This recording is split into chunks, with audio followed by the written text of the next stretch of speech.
Assalamualaikum, perkenalkan kami dari kelompok 4 KM 4307 mata kuliah Komunikasi Organisasi dan Kelompok. Saya Kanaya Rena Wadani. Saya Dinda Putri Damara.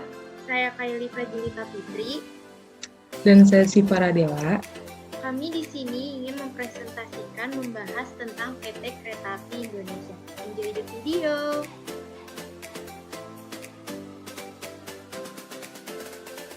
PT KAI Indonesia adalah badan usaha yang dimiliki oleh negara Indonesia yang menyediakan jasa angkutan berbentuk kereta api. Nah, sejarah perkeretaapian Indonesia ini dimulai dari pencakaran pertamanya di jalur kereta api Solo ke Yogyakarta pada tahun 1864. Lalu pada tahun 1942, Hindia Belanda menyerah tanpa syarat ke Jepang. Semenjak itu, Jepang mengambil alih perkeretaapian Indonesia dan merubah namanya menjadi Rikuyu Sokyuku. Dan kereta api itu hanya mengutamakan untuk perang saja. Lalu beberapa hari kemudian setelah kemerdekaan Indonesia, perkeretaapian Indonesia dimiliki kembali oleh Indonesia dan merubah namanya menjadi Jawatan Kereta Api Republik Indonesia.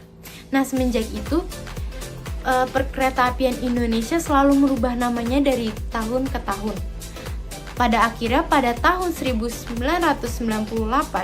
sampai sekarang perkeretaapian Indonesia memiliki nama jadi PT Kereta Api Indonesia Persero.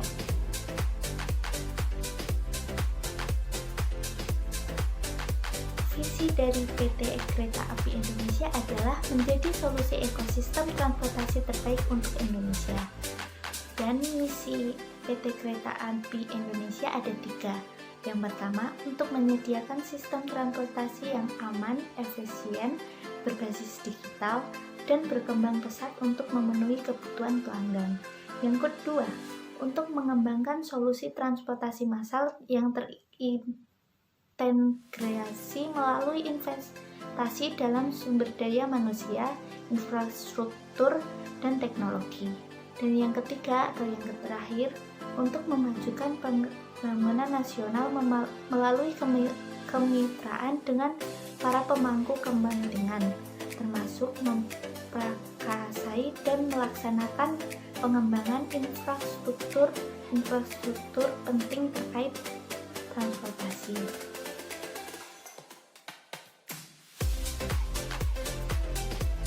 Filosofi dan logo PT KAI. Yang pertama dari bentuk, terinspirasi dari bentuk kereta.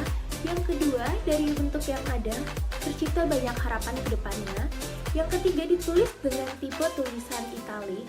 Yang keempat, grafik yang menandakan ketegasan. Yang kedua dari warna. Yang pertama warna biru tua yang berarti menjunjung tinggi stabilitas, amanah, dan kepercayaan para penumpang. Yang kedua warna orange yang berarti tekad, kesetiaan, dan kebahagiaan.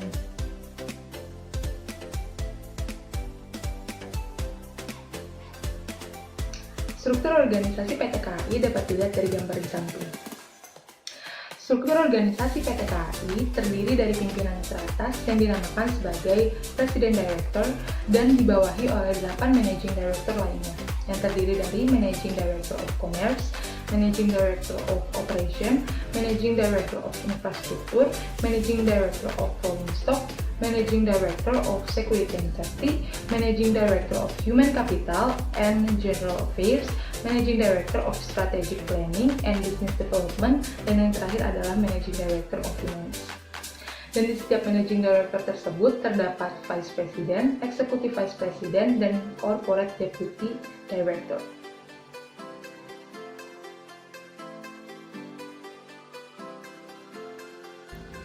PT KAI memiliki 6 macam budaya di dalam perusahaannya. Yang pertama ada amanah, yaitu setiap anggota memegang teguh kepercayaan yang telah diberikan kepadanya. Yang kedua ada kompeten, setiap anggota harus terus belajar untuk meningkatkan kredibilitasnya. Yang ketiga ada harmonis, atasan maupun bawahan harus tetap saling peduli dan menghargai perbedaan satu sama lain. Yang keempat ada loyal, PT KAI akan berdedikasi dan selalu mengutamakan kepentingan bangsa dan negara. Yang kelima ada adaptif. PT KAI akan terus berinovasi dan selalu antusias dalam dalam menghadapi perubahan yang terjadi. Yang terakhir ada kolaboratif. Seluruh anggota di dalam perusahaan tersebut membangun kerjasama yang sinergis antar anggota lainnya. Terima kasih.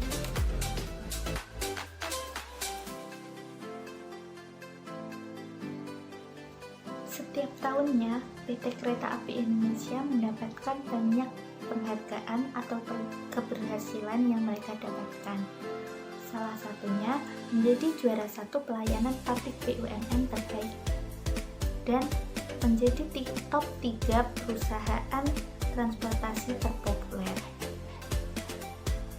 Tujuan dibentuknya PT Kereta Api Indonesia adalah untuk berkontribusi nyata dalam pembangunan dan peningkatan kualitas hidup masyarakat serta lingkungan.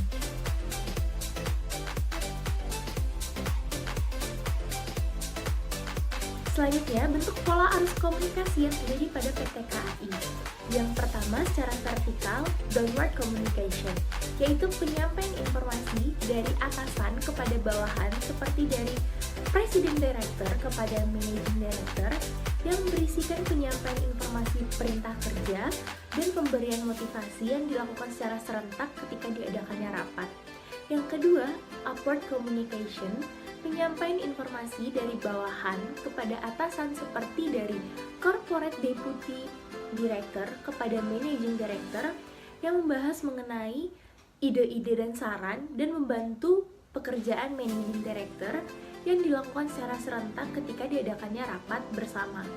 Selanjutnya, horizontal, yaitu penyampaian informasi dari satu bidang kepada bidang lainnya yang memiliki kedudukan yang sama, seperti dari Managing Director yang satu dengan Managing Director yang lainnya, yang bertujuan untuk mengkoordinasikan pekerjaan dan membina hubungan yang baik sesama Managing Director. Hal ini dilakukan secara serentak ketika rapat dan juga bisa secara interpersonal ketika ada permasalahan di bidang khusus. Selanjutnya secara diagonal, yaitu penyampaian informasi dari bawah yang memiliki bidang yang berbeda dengan atasan yang memiliki bidang berbeda juga, seperti dari Corporate Deputy of Logistics dengan Managing Director of Infrastructure, yaitu membahas bagaimana pengoperasian infrastruktur pada PT KAI sehingga kelengkapan perusahaan selalu dapat terjaga. Selanjutnya dari Corporate Deputy of Transportation kepada Managing Director of Operation yang membahas mengenai bagaimana pengoperasian kereta saat ini dan saat yang akan datang.